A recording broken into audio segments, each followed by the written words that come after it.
আসসালামু আলাইকুম। আমি জানে আলম অপু। সম্প্রতি গুলশানে বরিশালের এই যে নারী এমপির বাসায় চাঁদাবাজির যে ঘটনার ভিডিও ফুটেজ ভাইরাল হয়েছে, যে সিসিটিভি ফুটেজটা আপনারা দেখছেন, ওখানে টাকার ব্যাগ নিতে কালো টি শার্ট পরা যে ছেলেটা ছিল সেটা ছিলাম আমি। আপনারা এই একটি সিসিটিভি ফুটেজের মাধ্যমেই দেখেছেন যে বৈষম্য বিরোধী ছাত্র আন্দোলনের সমন্বয়করা চাঁদাবাজিতে জড়িত। আপনাদের যে সমন্বয়করা গত বছর আন্দোলনে আপনাদের কাছে মহানায়ক ছিল, তারা হয়ে গেল চাঁদাবাজ। কিন্তু আমার কিছু প্রশ্ন আছে। আপনারা কি জানেন যে এই যে টাকা নেওয়ার যে ফুটেজটা, এটা সকাল 9টা থেকে 10টার ভিতরকার সময়ের মধ্যে, তার ঠিক কয়েক ঘন্টা আগে ভোর 5টার সময় ওই জোনের ডিসি ওসি সবাইকে অবগত করে একদম অফিসিয়াল প্রসেসে আইনিভাবে আইন শৃঙ্খলা বাহিনী অর্থাৎ পুলিশ বাহিনীকে সাথে করে নিয়ে স্বামীর সেই বাসায় আমরা অভিযান চালাই। আপনারা কি জানেন সেই অভিযানে যাওয়ার আগে গুলশানেরই কোনো একটা জায়গায় আমার সাথে উপদেষ্টা আসিফ মাহমুদের কথা হয়? কই নিউজ মিডিয়ায় এত কিছু আসলো, এই 2 মিনিটের সিসিটিভি ফুটেজটাই কেন? আগের রাতের গোটা অভিযানের বিষয়টাকে একদম সেফ ধামাচাপা দেওয়া হলো কেন?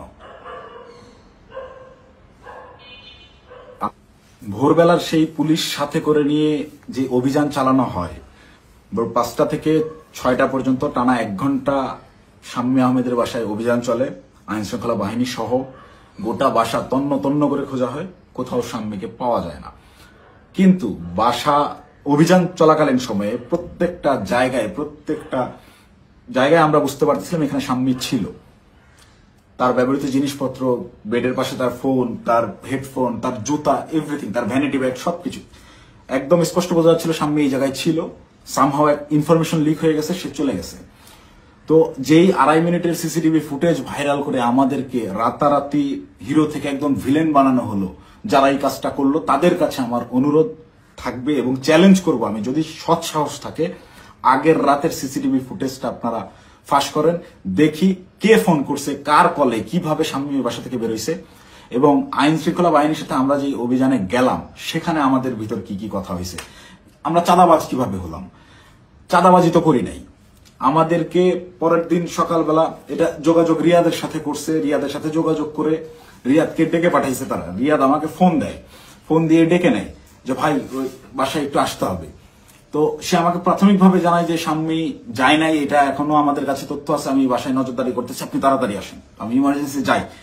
যাওয়ার পরে রিয়াদ আমাকে নিয়ে ভিতরে যায় এবং বলে যে ভাই উপর থেকে ডেকে পাঠাইছে বলার পর আমরা ওকে তাইলে চল। আবার যাওয়ার আগে একটু আটকাইলাম যে অন্যরা আসুক। পরে বেশ কয়েকজনকে ফোন দিল রিয়াদ, দিয়ে বলে যে ভাই সবাই ঘুমিয়ে গেছে, কেউ আসতেছে না। তো অগত্যা আমি ওর সাথেই গেল। সিঁড়িতে রিয়াদ আমাকে টাচ দেয় যে ভাই ওরা কিছু টাকা পয়সার কথা বলছে, পোলাপানরা চাপানি খেতে টাকা পয়সা দিবে।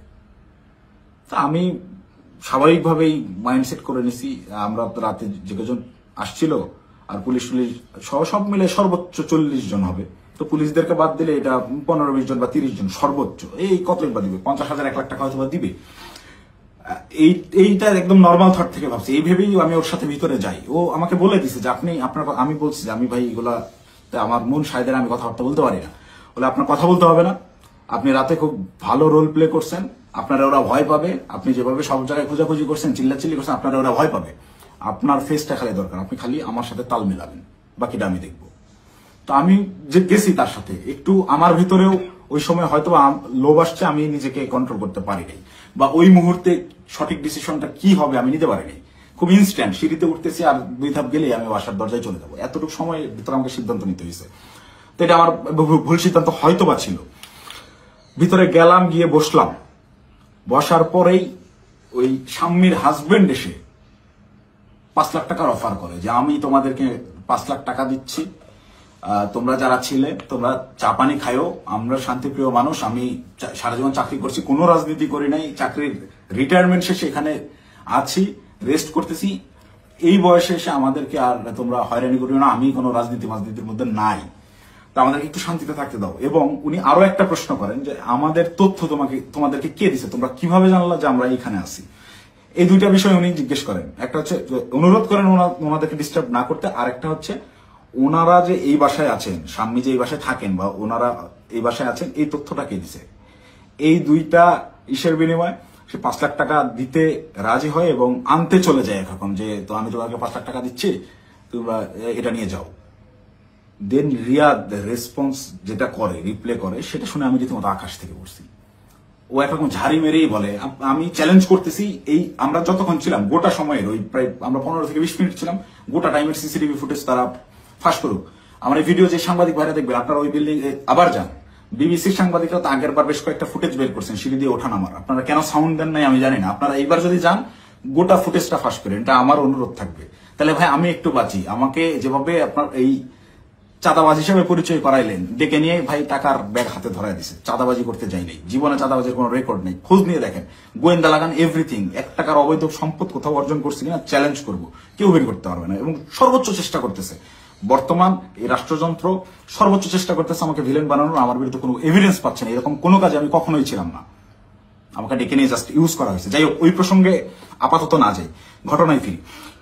এখানে রিয়াদ রিপ্লেতে বলল যে কিসের 5 লাখ, 1 কোটির নিচে কথাই হবে না। আপনাদের মানিজ্য সব বাঁচাই দিলাম, আত্মীয় স্বজনের কাছে কালার খাইতে হইল না, জেল খাটতে হইল না, কোনো কিছু করতে হইল না। আমি ভাই রীতিমতো 1 কোটি টাকার কথা শুনে হয়েছি যতটা, তার চাইতেও বেশি হয়েছি।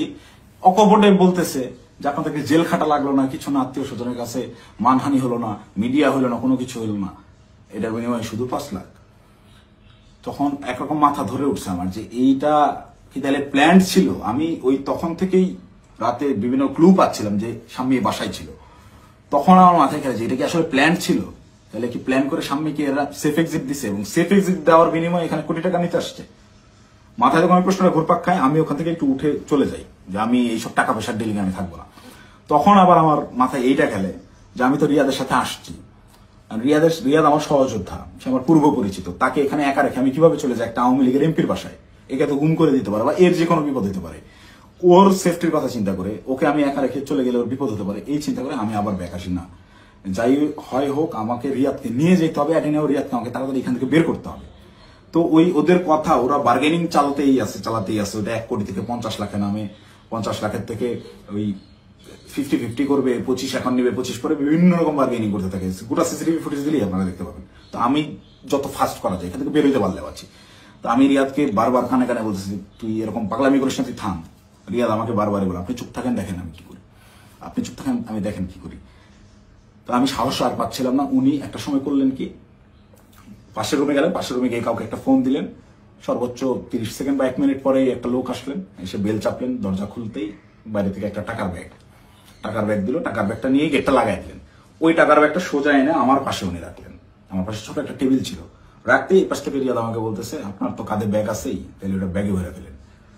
তো আমার ব্যাগের ভিতরে খাবার ছিল, আমি সারা রাত ধরে জেগেছিলাম, এখানে অভিযান চালাই বাসায় যাচ্ছিলাম, খাওয়া দাওয়া করিনি, সকালে খাওয়ার জন্য খাবার কিনছি, খাবারটাও খেতে পারিনি। এই খাবারটা বের করে রেখে টাকাটা ব্যাগে বললাম ভরে, আমি রিয়াদকে বলতেছি চল উঠি। রিয়াদ তখন নতুন আবার কাহিনী শুরু করলো যে না, এই 10 লাখ টাকা নিয়ে যাওয়া যাবে না। সে তখন বিভিন্ন ইনে বিনে আরো টাকা দেন, আপনি টাকা লাগলে ম্যানেজ করেন, সে টাকা ছাড়া উঠবেই না। তাকে একরকম অনুরোধ করে আমি এই জায়গা থেকে তুললি যে ভাই তুই আর ঝামেলা বাড়াইস না, তুই চল, আর তুই যদি বেশি ঝামেলা করিস তাহলে আমি এই টাকার ব্যাগও ফেলাই আমি চলে যাই, তুই একা হ্যান্ডেল করবি। কারণ এখানে টাকা পয়সা এরকম তুই কোটি টাকা নিবি, এটা আমাকে বললাম না। এটা যদিও আমি বাইরে এসে বলছি, লাস্টের লাইনটা। রিয়াদও দেখি আমি যখন বলছি আমি চলে যাবো তোকে ফেলে, তখন রিয়াদ একটু ভয় পেয়েছে এবং রিয়াদ আমার পিছু পিছু চলে আসে। তো বাইরে আসার পরে রিয়াদ আমার সাথে একরকম প্রচন্ড রাগারাগি শুরু করে যে ধরেন আপনি কি পাগল নাকি, আপনার জন্য হইলো না, আপনি মাত্র 10 লাখ টাকা নিয়ে চলে আসলেন কেন? আমি ওরে উল্টা ঝাড়ি মারতেছি, বাট তুই পাগল নাকি? একটা মানুষের বাসায় গিয়ে ওখানে ক্যামেরা আছে, এই আছে, সবকিছু আছে, একটা মানুষের বাসায় মানুষ কি কোটি টাকা ভরে রাখে? তুই একজন মানুষের বাসায় যে আন্দাজে বলতেছিস আমাকে 1 কোটি টাকা দিতে হবে, লোক বলতেছে টাকা নাই, তুই বলছিস ম্যানেজ করে এনে দেন। এটা তো পাগলামি ছাড়া কিছুই না। তুই কি অন্ধ হয়ে গেছিস? তোর কি বিবেক বুদ্ধি নাই হয়ে গেছে টাকার লোভে? ভাই তো আমার 1 কোটির কথাই বলে দিছে। আমি মানে প্রশ্ন যে করবো কোন ভাই, এটা প্রশ্ন করার আগে দেখি রিয়াদের চোখ মুখ শুকায় গেছে। মানে সেও আতঙ্কিত, তাকে 1 কোটির কথা বলে দেওয়া হয়েছে। এই 1 কোটি কেন আনা হইলো না, বা আমি যে বাধাগ্রস্ত করছি আমার জন্য সে 1 কোটি আনতে পারলো না, এটার জন্য সে আমার উপরে বিরক্ত এবং সে নিজেও নার্ভাস। রিয়াদের চোখে মুখেও দেখি চিন্তার ছাপ। পরে বললাম কোন ভাই, কখন বললো তোরে, কার কার সাথে কথা বলছিস আমি যাওয়ার পরে? বলছে রাতে কোন ভাই আসছিল দেখেন নাই? তখন আমি 30 সেকেন্ডের মতো চুপ করে থাকি, ভাবতে থাকি। যখন রাতে কোন ভাই আসছিল এইটার সমীকরণটা আমার মাথায় মেলে এবং রিয়াদকে আমি বলি যে যে ভাইয়ের সাথে কথা বলে আসলাম তুই কি সেই ভাইয়ের কথা বলতেছিস? রিয়াদ বলে হ্যাঁ। কয় আপনি বুঝতেছেন না ওখানে ক্যামেরা আছে, সবকিছু আছে, সবকিছুর সামনে আমি 1 কোটি টাকার সাহস করতেছি, এটা কি এমনি এমনি?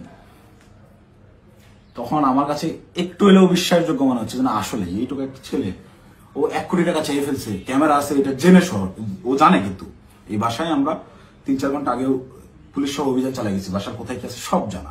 ও খুব ভালো মতো জানে এখানে সিসিটিভি ক্যামেরা আছে, সব রেকর্ড হচ্ছে। তারপর ও বিন্দু পরিমাণ ভয় ছাড়া ও অকপটে 1 কোটি টাকা চেয়ে ফেলছে। তাহলে অবশ্যই ওর কথার কিছুটা হলেও সত্যতা আছে, ওর পেছনে ওই রকম ব্যাকআপ আছে। তো আমি একরকম মন খারাপ করে চলে যাচ্ছে, আমার মাথায় কিছু কাজ করতেছে না। তো রিয়াদ আমাকে জোর করে টেনে রিক্সায় তুলে ওই টাকার ব্যাগ সহ ঢাকার বিভিন্ন জায়গায় ঘোরাঘুরি করতে গেছে। আমাকে বিভিন্নভাবে কনভিন্স করতে গেছে, ভাই উনি তো বলছে। আমি নেমে আসার পরেও রিয়াদ গেটে ছিল, ওদের সাথে বার্গেনিং করে আসছে, 2 দিন সময় দিয়ে আসছে যে 2 দিন পর আমরা আবার আসবো, এটা বলে আসছে। তো আমাকে বলতেছে ভাই ওনাকে 2 দিন সময় দিয়ে আসছি, 2 দিন পরে কিন্তু আসতে হবে, আমাদেরকে টাকা তুলতে হবে। আমি ওর কথা বাড়াইলাম না, বললাম দেখা যাবে। আমি খালি চাচ্ছিলাম এখান থেকে আমি কাটতে পারলে পাচ্ছি, আমি কিসের মধ্যে পড়ে গেছি। এইভাবে রিয়াদ চলে গেল ওখান থেকে ওই ওর বাসার দিকে। খুব সম্ভবত এটা মধ্যবাটা বৈঠাখালী নামের একটা জায়গায় যাবে, সেই জন্য একটা সিএনজি নিল এবং আমাকে ছেড়ে দিল। আমি আমার মতো চলে গেলাম এবং যাওয়ার সময় আমি ওকে জিজ্ঞেস করলাম তুই টাকাগুলা কি করবি? ও বলছে ভাই পোলাপান যেগুলো আসছে পোলাপানদেরকে দিতে হবে, তারপর ওই বাকি টাকাও তুলতে হবে, সব টাকা একসাথে তুলে তারপরে তো এটা ভাগাভাগির হিসাব। আমরা টাকাই তো তুলতে পারলাম না, এটা তো যা দিচ্ছে এটা তো আজকের পোলাপানেরই খরচ, পোলাপানের চাপানি খাইতে দিচ্ছে। আমি একটু চিন্তায় পড়লাম, তারপর আমি বললাম তাহলে পোলাপানটা দিয়ে দিস। ও বলছে ওকে, বিকালবেলা ইনশাল্লাহ এটা ভাগাভাগি করবো, আপনাকে ফোন দিয়ে জানাবো। তো বিকালে আমি তো এর মধ্যে আমি বেশ কয়েকজনের সাথে রাতে যারা ছিল তাদের বেশ কয়েকজনের সাথে যোগাযোগ করি এবং তাদের কথাবার্তা আমি সরাসরি স্বীকার করি নাই বা বলি নাই যে রিয়াদ এরকম করছে। তাদেরকে আমি বিভিন্নভাবে ঘটনাটা সম্পর্কে অবগত করার চেষ্টা করি যে তোর এরকম কিছু হয়েছে কিনা বা রিয়াদ কোনো টাকা পয়সা দিয়েছে কিনা। সবাই অস্বীকার করতেছে, মানে যারা আসছিল এই অভিযানটা চালাইতে তারা কেউ এই বিষয়ে অবগতই না। তার মানে এখানে ওই যে আমাদের গ্রুপে ইনফরমেশন দেওয়া হলো অমুক বাসায় আওয়ামী লীগের এমপি আছে বলে ছাত্রদেরকে চেতায় দেওয়া হলো, চেতায় দিয়ে এই ছাত্রদেরকে মব করতে পাঠানো হলো। ওখানে ছাত্রদেরকে পুলিশ বাহিনী সহ ওই এমপির বাসায় পাঠাইয়া ওই পরিবারকে ভয়ভীতি প্রদর্শন করা হলো। করার পরে ছাত্ররা সবাই যে যার মতো বাসায় চলে গেল।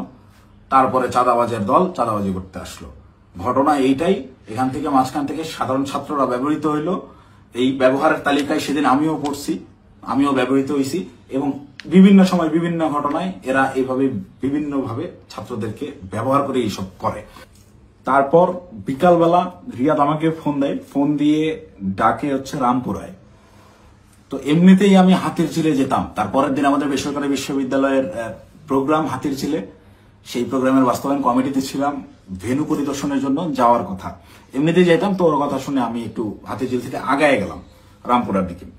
তো ওর সাথে যখন যাই সে আমাকে বিভিন্নভাবে কনভিন্স করার চেষ্টা করে যে ভাই আপনি অপ্রস্তুত হয়ে পড়ছেন এটা বুঝছি, কিন্তু এটা এভাবেই হয়, এরকমই, আপনি বলার জন্য আপনি জানেন না। সে আমাকে ইনায় বিনায় বিভিন্নভাবে প্রলোভন দেওয়া শুরু করে যে আপনি এ যাবত আপনি কয় টাকার মালিক, আপনি কয় টাকা কামাইছেন। আমি ওকে ডিরেক্ট বলি যে ভাই এই মাসে আমার সেমিস্টার ফাইনাল পরীক্ষা গেছে, আমি টিউশন ফি দিতে পারিনি, জন্য পরীক্ষা দিতে পারিনি। আপনার জায়গায় যদি আমি থাকতাম, রিয়াদ সরাসরি আমাকে বলছে আপনার ফেস যদি আমার থাকতো, আমি যদি আপনার কেন্দ্রীয় যে পদ সেই পদ যদি আমার থাকতো, এতদিন আমি কমপক্ষে 20 কোটি টাকা কামাইতাম। রিয়াদ আমার মুখের বলছে আপনি একটা বলো। তো আমার এই কথাগুলো শুনে আরো বেশি খারাপ লাগতে লাগলো যে কি বলে, প্রচন্ড মন খারাপ। আমি ওকে বলি যা ইচ্ছা বাদ আমরা হাতিরঝিলে যাই, প্রোগ্রামের কি অবস্থা দেখি। আমার মূল কনসার্ন আমার আবার সাংগঠনিক কাজে ফেরা। তো হাতিরঝিলের প্রোগ্রামের ওইটা পরিদর্শন করে ওই জায়গা থেকে সন্ধ্যা হয়ে গেছে।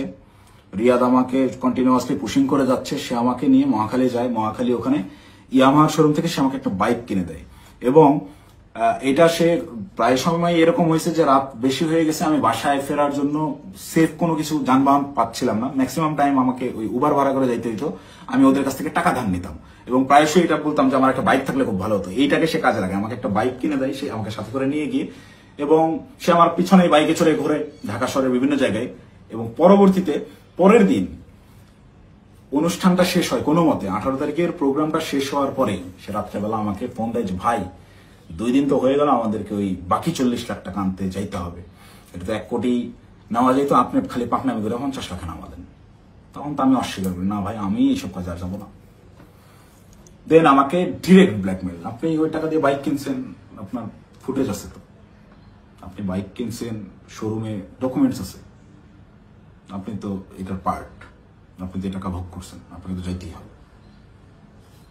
তখন আমার মাথা রীতিমতো কাজ করা বন্ধ করে দিচ্ছে যে আমি তো পুরো ট্র্যাপে ফেসে গেছি। আই হাই, বাইকটাই আমি কেন নিলাম, আমার ভোটার আইডি কার্ডটাই ওখানে আমি কেন দিলাম, আর এই হারামজাদার টাকা আমি গেলামই বা কেন? প্রচন্ড রকম আফসোস শুরু হলাম, আমি এই কিসের মধ্যে পড়লাম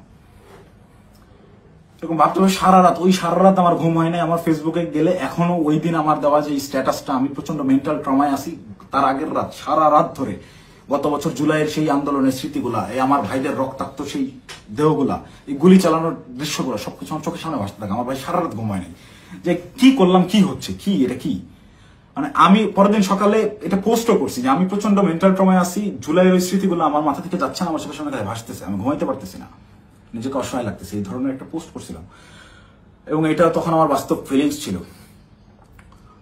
আর উপরে এর আবার রিয়াদের ফোন আসেই, কখন বেরোবেন, কখন আসতেছেন, এই এরকম করতে করতে সন্ধ্যাবেলা আমি বাংলা মোটর অফিসে গেলাম। সেখানে একটা প্রেস ব্রিফিং করা হয় 18 তারিখের প্রোগ্রামে, বেশ কিছু প্রবলেম ছিল সেগুলো নিয়ে। প্রেস ব্রিফিং শেষে রিয়াদ আমাকে বলে উপরে ওয়াটারফল রেস্টুরেন্টে গিয়ে আপনি বসেন, আপনার সাথে কথা আছে। আমি ওয়াটারফল রেস্টুরেন্টে গিয়ে বসি। রিয়াদ সমস্ত ছেলেপেলেকে নিচে নিয়ে গিয়ে চা খাওয়াইয়ে পাঠিয়ে দিছে। পাঠিয়ে দিয়ে সে ওয়াটারফলে আসে এবং আমাকে বলে যে সোজা সাপটা এখন যাইতে হবে, গিয়ে টাকাটা নিয়ে আসতে হবে। আমাকে 2 দিন সময় দেওয়া হয়েছে, 2 দিন পার হয়ে গেছে, আর কোনোভাবে কালক্ষেপণ করা যাবে না, প্রচুর চাপ আসতেছে, আপনি চলেন। তো আমি একরকম চিপাই পড়ে গেছি। ওর কথা শুনে আমি ওই জায়গায় যে রেস্টুরেন্টে বসছি, এখান থেকে বের হওয়ার আর অপশন নাই। তো আমি বাধ্য হয়ে বললাম আচ্ছা চল দেখা যায়। তো এই দিন গিয়ে আমি সর্বোচ্চ চেষ্টা করছিলাম যে কিভাবে এটা এড়ানো যায়। আমি ওই গেটের সামনেই হোন্ডা থামায় ভিতরে ঢুকে দারোয়ানের সাথে কথাবার্তা বলে ওদের উপরে গিয়ে 2টা বেল চেপে আমি খালি ওরা টানতেছি, যারা বাসায় নেই আয়, তুই দরজা খুলবে না, আয় আয়, এই বলে ওকে বের করে নিয়ে আসছি। নিয়ে আসার পরে আবার হোন্ডা টান দিয়ে চলে আসছি। তারপর থেকে ওই দিন থেকে আমি ওর সাথে যোগাযোগ করা বন্ধ করে দিছি। টানা 2 দিন ওর সাথে আর যোগাযোগ করি নাই। ও আমাকে মেসেজ দেয় বিভিন্ন ভাবে, আমি যে টাকা নিছি, আমাকে যে ট্র্যাপে ফালানো হচ্ছে এইটা বারবার সে উল্লেখ করার চেষ্টা করে। আমাকে মেসেজ করে, ভাই টাকা নিয়ে হারায় গেলেন, খোঁজ নাই কেন? প্রত্যেকটা মেসেজে টাকা শব্দটা মেনশন করে, যেন পরবর্তীতে সেটা স্ক্রিনশট আমার বিরুদ্ধে ব্যবহার করতে পারে, বা আমাকে বোঝায় যে তুমি যে টাকা নিচ্ছ এটা কিন্তু এভিডেন্স আছে। আমাকে ব্ল্যাকমেল করার চেষ্টা করে। তো আমি রিয়াদের মেসেজ রেসপন্স করা অফ করে দিলাম একটা সময়। এবং যখন দেখলাম আমি ট্র্যাপে ফেসে গেছি এবং ওরা যা বলে আমাকে তাই করতে হবে, তখন আমি রিয়াদের সাথে সম্পূর্ণরূপে যোগাযোগ করা বন্ধ করে দিই এবং রিয়াদকে বলি, তুই যদি আমাকে এইগুলো নিয়ে চাপ দিস তাহলে আমি কিন্তু সমস্ত কিছু ফাঁস করে দেবো, এবং ওই বাসায় তুই যদি আরেকবার যাস আমি এখনই ওই বাসার লোককে ফোন দিব, সে যেন থানায় বলে রাখে, পুলিশ দিয়ে তোদের যেন ধরায় দেয়, অথবা এই সিসিটিভি ফুটেজ যেন ফাঁস করে দেয়, আমার যা হবে হবে, তোদের এইসব আমি আর মানতে পারতেছি না। দেন রিয়াদও ভয় পেয়ে যায়, একরকম ও আমাকে থ্রেট মনে করা শুরু করে। ও দেখি রিয়াদ আর ভয় আমার সাথে যোগাযোগ করতেছে না। এবং সর্বশেষ যে ঘটনাটা ঘটে, রিয়াদ যেদিন ধরা খায় সেই দিন সে আমাকে না জানাই গেছে, সে আমাকে থ্রেট মনে করা শুরু করে। এবং এইটা সে তার উপর লেভেলের যে ভাইরা আছে, যে ভাইরা তাকে নিয়ন্ত্রণ করে, সেই ভাইদেরকে সে জানায় যে অপু এটা পজিটিভলি নেয় নাই, প্রচুর সমস্যা করতেছে। আর আসলে পজিটিভলি নেওয়ার মতো না, এই এক্সপিরিয়েন্স আমার লাইফে ফার্স্ট টাইম। তো রিয়াদ ওই দিন যে গেল আমাকে সম্পূর্ণরূপে না জানায়, এবং আমার কোনো আগ্রহ ছিল না, আমি ওইটাতে যাইও নাই, এবং আমি যাব না জন্যই, ওদের এই ট্র্যাপে আমি আর ইউজ হব না জন্য প্রচন্ড রাগে ক্ষোভে আমি একরকম ওই ফোন টোন সব অফ করে একটু সাইলেন্ট হয়ে যাই, যে আমাকে যেন না পায়। আমার ভালোই লাগতেছে না, আমার বিবেকের তাড়নায় আমার মন চাচ্ছিল আত্মহত্যা করি। মানে আমার কিছু করার নাই, ওরা ব্ল্যাকমেল করা শুরু করছে, আপনি হোন্ডা কিনছেন, এই করছেন সেই করছেন।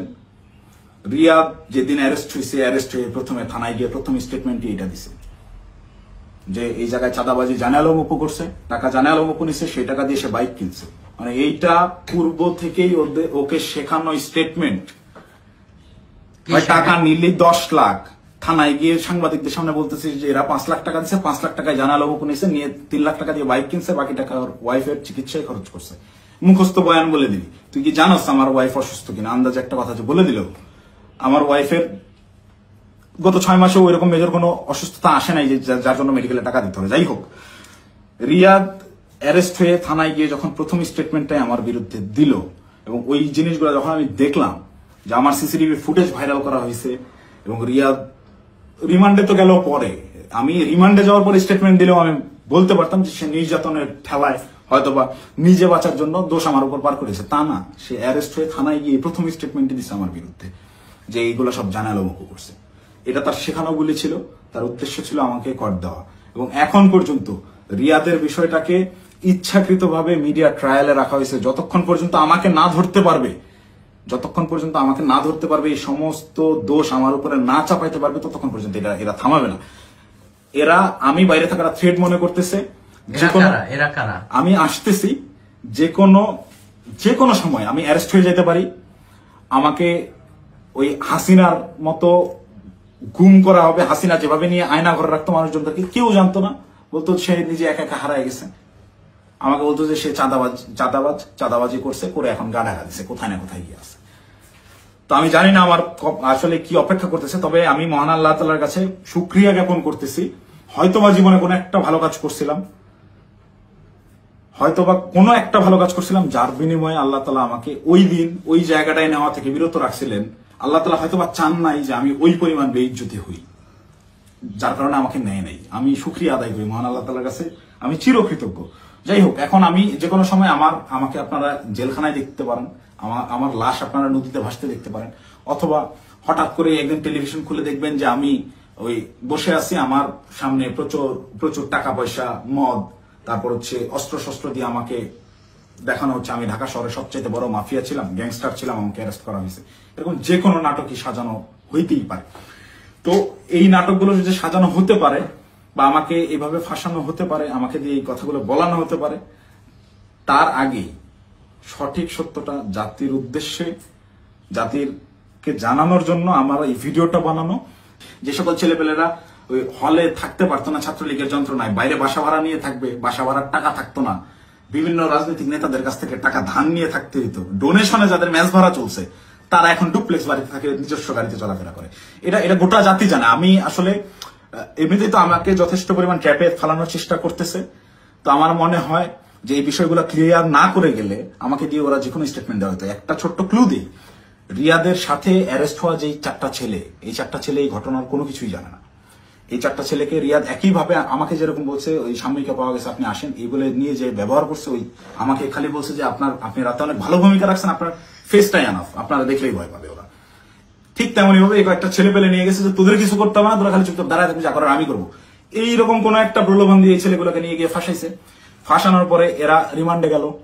এরা কি হত্যা করছে ভাই? 10 দিনের রিমান্ড কেন লাগবে? 10 দিনের রিমান্ড এই কারণেই চাওয়া হয়েছে, বা 7 দিনের রিমান্ড এই কারণেই দেওয়া হয়েছে যে ঠিক ততক্ষণ পর্যন্ত এদেরকে জিজ্ঞাসাবাদ করা হবে যতক্ষণ পর্যন্ত এরা তাদের দেওয়া স্ক্রিপ্টেড দেওয়া বক্তব্য নিজেরা প্রকাশ না করতেছে। ভাই, এই একটা চাঁদাবাজি সিসিটিভি ফুটেজ সব আছে, এটা তদন্ত করতে 7 দিনের রিমান্ড লাগে না, এটা বুঝতে রকেট সায়েন্স লাগে না। এখন ওই ছেলেগুলা যারা চাঁদাবাজিতে মানে গোটা ঘটনার সাথে কোনোভাবেই কানেক্টেড না, এই ছেলেগুলা আমি নিউজ দেখলাম প্রাথমিকভাবে স্বীকার করে নিচ্ছে চাঁদাবাজি জড়িত থাকার কথা। তারা জড়িত না থেকেও জড়িত থাকার কথা স্বীকার করে নিচ্ছে। মানে এদের উপরে কি পরিমাণ চাপ আসছে হিসাব করে দেখেন, আপনারা ভেবে দেখেন। তো আমার মাথায় এইটাই ঘুরতেছে যে আমাকে ধরার পরে আমাকে কি পরিমাণ চাপ প্রয়োগ করবে, আমাকে কি নাকি বলাবে। তো এইসব কি না কি বলে ওদের এইসব প্যাচের মধ্যে আমি আর নাই।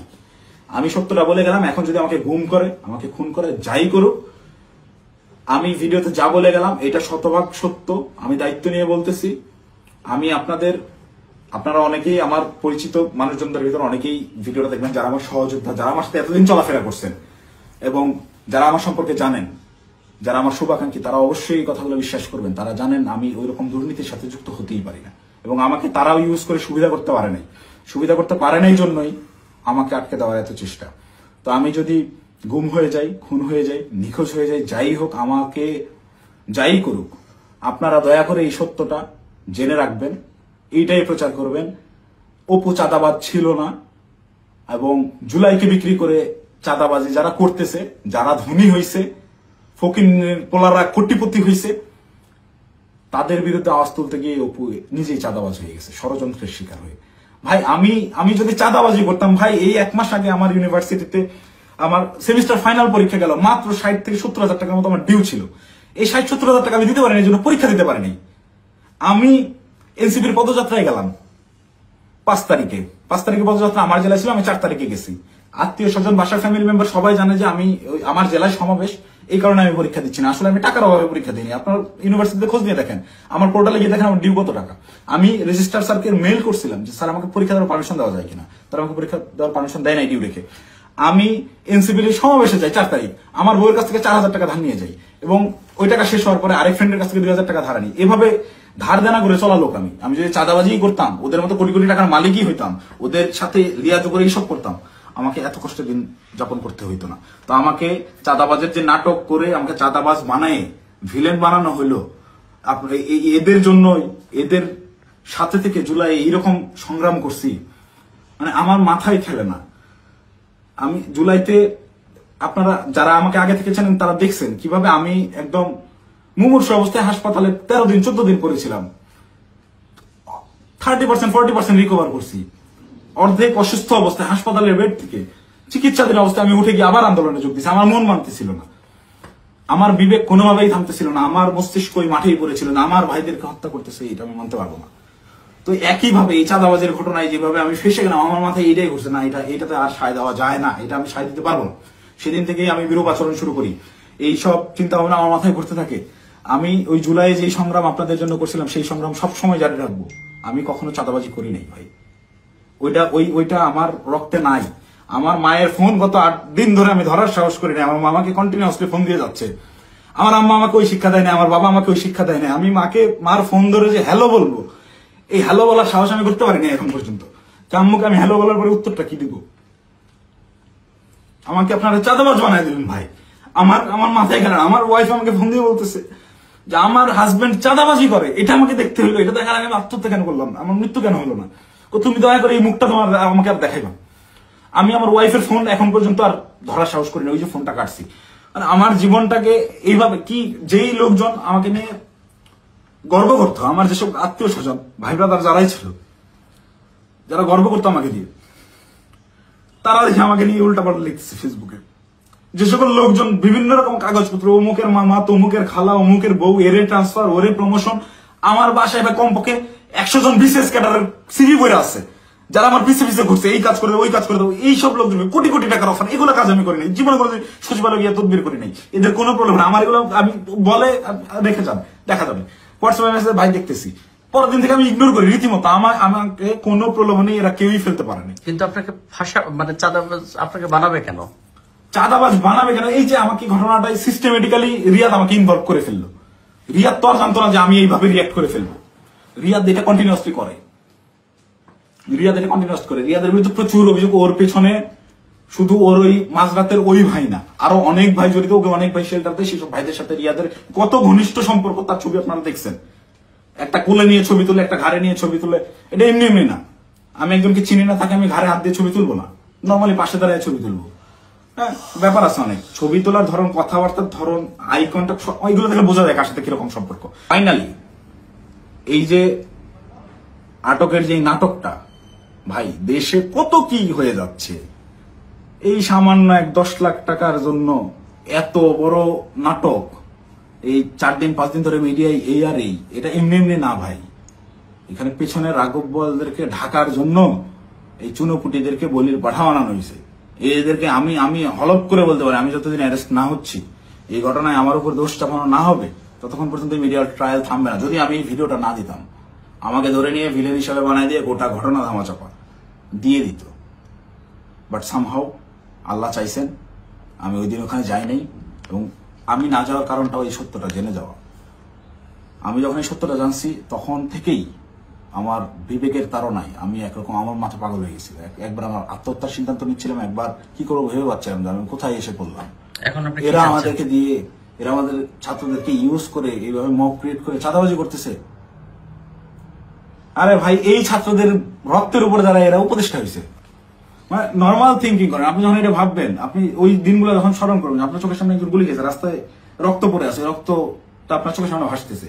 এই রক্তের উপর দাঁড়ায় থাকা একজন লোক যখন এই রক্ত যারা ঝরাইছে সেই সকল ছাত্রদেরকেই আবারও ইউজ করে স্বার্থ হাসিল করতেছে। আমি তো মিথ্যা কথা বলতেছি না।